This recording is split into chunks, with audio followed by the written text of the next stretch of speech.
Bueno, buenos días. El día de hoy vamos a trabajar sobre la parte de filtros de primer orden, pero en este caso activos. Digamos que en la sesión anterior, en el video anterior, encontramos la solución para los filtros pasivos de primer orden, donde encontrábamos circuitos RC y RL con diferentes configuraciones para lograr las funciones de filtros pasa altos y pasa bajos. Entonces, digamos, acá vamos a ver cómo a través de un filtro activo que va a tener elementos como amplificadores operacionales adicional a bobinas, condensadores y resistencias, nos permite amplificar una señal y también hacer el filtrado de la misma. Para esto es necesario recordar dos elementos muy sencillos. Lo primero es que la función de transferencia es la relación entre la salida y la entrada del circuito utilizando el operador de Laplace. Entonces siempre nos va a quedar en términos de S, que S es J omega. Es que eso es solo para recordar. La función de transferencia de un filtro pasado tiene la forma H0 por omega C sobre S más omega C y del pasa altas H0 por S sobre S más omega C. Entonces esto simplemente es para recordar y poder compararlo con los resultados que vamos a tener en los ejercicios del día de hoy. Listo.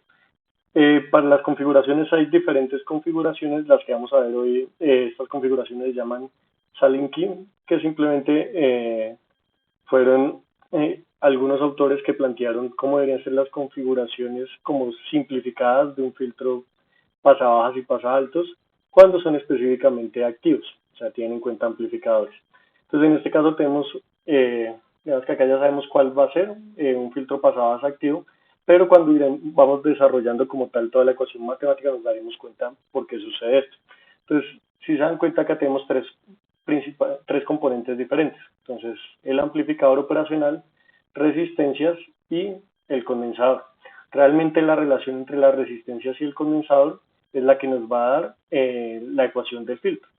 La otra parte nos va a dar, la parte del amplificador es una amplificación de la señal como tal. Digamos que eso no lo teníamos en los filtros pasivos trabajados en la sesión anterior. Listo.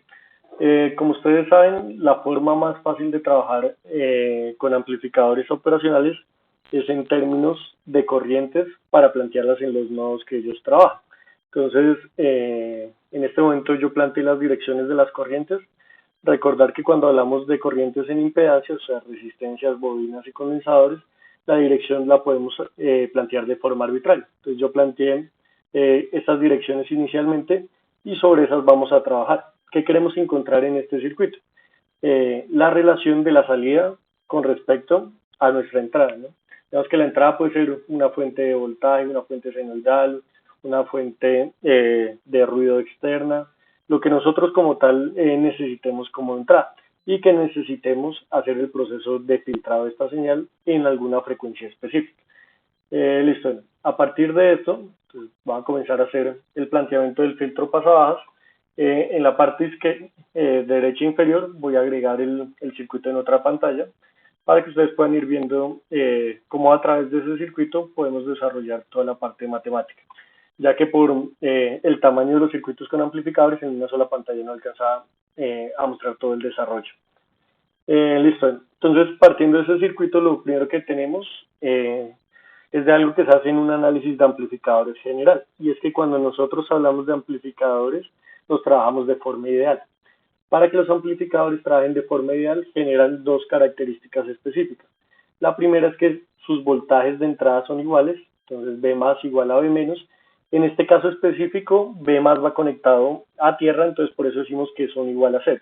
No siempre son igual a cero, solo en este caso específico porque directamente el B más está conectado a tierra. El otro elemento, que este sí siempre es así, es que las corrientes de entrada I1 y 2 son igual a cero, entonces digamos que por eso también no las dibujé en el circuito. Ya asumiendo que son cero nos va a simplificar el sistema para su desarrollo de aquí en adelante.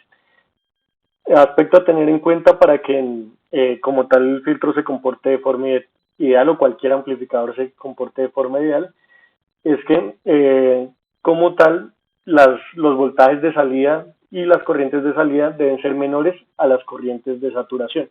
Usualmente estas corrientes de saturación, su límite superior es la alimentación que nosotros le vayamos dando.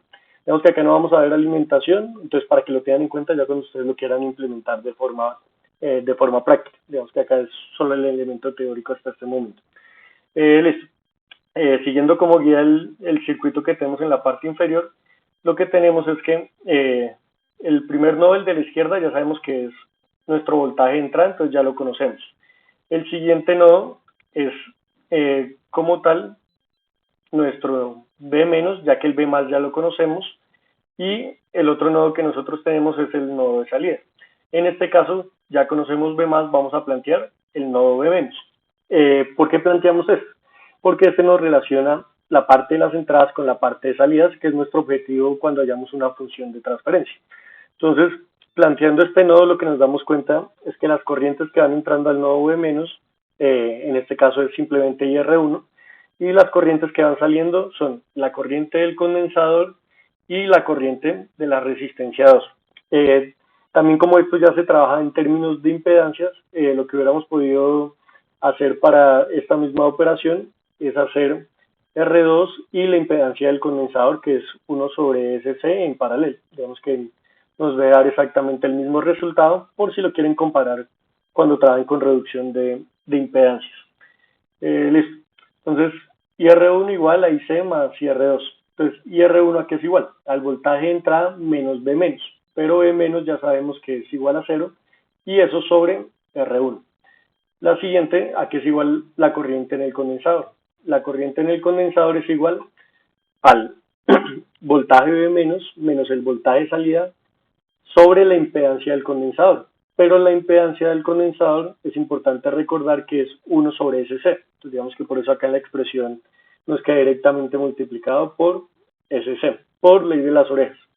Está dividiendo, pasa a multiplicar. El siguiente factor que tenemos es la corriente en R2, entonces lo mismo. Esta es B menos, menos voltaje de salida sobre R2. Como B menos vale 0, nos queda simplemente el voltaje de salida, pero negativo. Lo siguiente que tenemos que hacer acá es poder agrupar los términos que nos están acompañando el voltaje de salida para al final poder despejar la relación que hay entre voltaje de salida y nuestro voltaje de entrada. Entonces, al hacer esta operación, simplemente lo que nosotros tenemos es que el voltaje de entrada sobre R1 es igual a menos voltaje de salida, entonces sacamos factor el menos y el voltaje de salida, por SC, que sería nuestro primer factor, más 1 sobre R1, que es el segundo factor que tenemos en esta parte. Luego de esto, ya como pudimos separar el voltaje de salida, entonces ahora sí hallamos la relación de voltaje de salida sobre voltaje de entrada, que es lo que nosotros hemos llamado y que venimos trabajando como función de transferencia, o FS, o en algunos libros donde ustedes se encuentren también lo van a llamar HDS, dependiendo del autor. Pero simplemente lo importante es que es en términos de Laplace y que es la relación entre la salida y la entrada de nuestro circuito.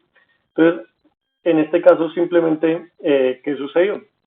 Yo paso como tal a dividir el voltaje de entrada con el voltaje de salida, paso el negativo al otro lado y ¿qué sucede en este caso? Yo paso a dividir 1 sobre R1, entonces es lo que nosotros tenemos acá, y queda todo esto dividido en 1 sobre R2, que era el término que está en la parte inferior, más SC, que digamos que es todo este término que estaba acompañando el voltaje de salida, que digamos que como quedó quieto, este fue el término que nosotros pasamos a dividir.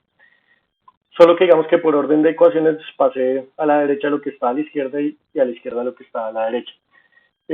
Después de esto, lo que nosotros tenemos es que para poder como tal simplificar, digamos, hay que tener en cuenta que siempre lo que buscamos es que en la parte inferior, que es lo que nosotros conocemos como polos, el S quede solo, para que el otro término sea la frecuencia de corte que nosotros nos está acompañando. Entonces, para dejar el S solo, simplemente dividimos en C, pero lo hacemos tanto arriba como abajo. Entonces, para hacer eso, digamos lo que estaba comentando, entonces dividimos en C tanto arriba como abajo, que es lo mismo que multiplicar por 1 sobre C y dividir en 1 sobre C. Cuando hacemos esta operación, nos queda el S solo en este caso, pero ¿qué sucede en este caso? Específicamente, si dan cuenta, el término de arriba y el término de abajo son diferentes. Entonces, digamos que realmente los dos no son como tal nuestra frecuencia de corte, solo uno de ellos. Recordando, digamos, la función que nos genera lo más parecido a esta función actual que nosotros tenemos, es la del filtro pasabajos, que es de la forma H0 por omega C sobre S más omega C. Entonces, cuando nosotros tenemos esta expresión, nuestro omega C realmente va a ser el de la parte inferior. Entonces, ese va a ser como tal nuestro omega C. Entonces, para poder que también la parte superior nos quede en términos de omega C, ¿qué tendríamos que hacer? Ahí lo más fácil es dividir en R2, digamos, la parte superior, pero para que siga manteniendo la misma ecuación, tenemos que además también multiplicarlo por R2. Entonces, digamos, es la siguiente operación que estamos haciendo acá. Multiplicamos por R2 y dividimos en R2. Entonces, a partir de esa ecuación, el término de arriba ya queda siendo omega C y el término restante que vamos a separar en este caso, que va a ser R2 sobre R1, va a ser nuestro término que nosotros hemos determinado como la ganancia del amplificador. Entonces, en este caso yo marqué en rojo lo que para nosotros va a ser la ganancia, que fue ya separar el término que no es nuestro omega C, ya que determinamos que el que acompaña al S en la parte inferior va a ser nuestra frecuencia de corte omega C. Y entonces nos queda de la siguiente forma. Entonces, H0, que va a ser menos R2 sobre R1, por 1 sobre R2 sobre C, que va a ser omega C, digamos, teniendo en cuenta esta ecuación. Bueno, acá se volvió que el circuito está cubriendo un poco, entonces voy a volver a decir esto último que acabo de decir. Entonces simplemente multiplicamos por R2 y dividimos en R2 para que el término superior nos quede también en términos de la frecuencia. Y ya teniendo esto, en la parte inferior lo que vamos a tener es la relación idéntica a la que nosotros tenemos de un filtro pasabajas, donde es H0, que en este caso va a ser menos R2 sobre R1, por omega C, que es 1 sobre R2 por C, sobre S más 1 sobre R2 por C. Entonces, a partir de eso, lo que tenemos es que simplemente frecuencia de corte va a ser 1 sobre R2 por C y H0 va a ser menos R2 sobre R1. Entonces, acá otro elemento a tener en cuenta. Además de que amplifica la señal, la invierte. Entonces, para tener en cuenta. O sea, es un filtro pasabajos, pero es un filtro pasabajos inversor. Nos está invirtiendo la señal de entrada con respecto a la salida que nosotros tenemos. Una va a tener un signo, la otra va a tener el signo opuesto. Entonces, un aspecto importante para que lo tengan en cuenta cuando estén trabajando. Entonces, una posible solución es hacer simplemente un amplificador inversor previo o después para que la señal me quede otra vez positiva. Digamos, si queremos que como tal el amplificador no haga más sin invertir la señal, lo que vamos a tener es que las resistencias deben ser iguales para que la ganancia del amplificador inversor sea unitaria y nos quede exactamente la misma señal que nosotros tenemos en este momento. Listo, si dan cuenta es bastante sencillo, solo que tenemos otro elemento extra que nos genera ganancia con respecto a lo que sucedía en el circuito pasivo que teníamos o los circuitos pasivos que teníamos en la sesión anterior. Listo, digamos, en el siguiente video vamos a mostrar el siguiente filtro pasivo. Muchas gracias por su tiempo, que estén bien.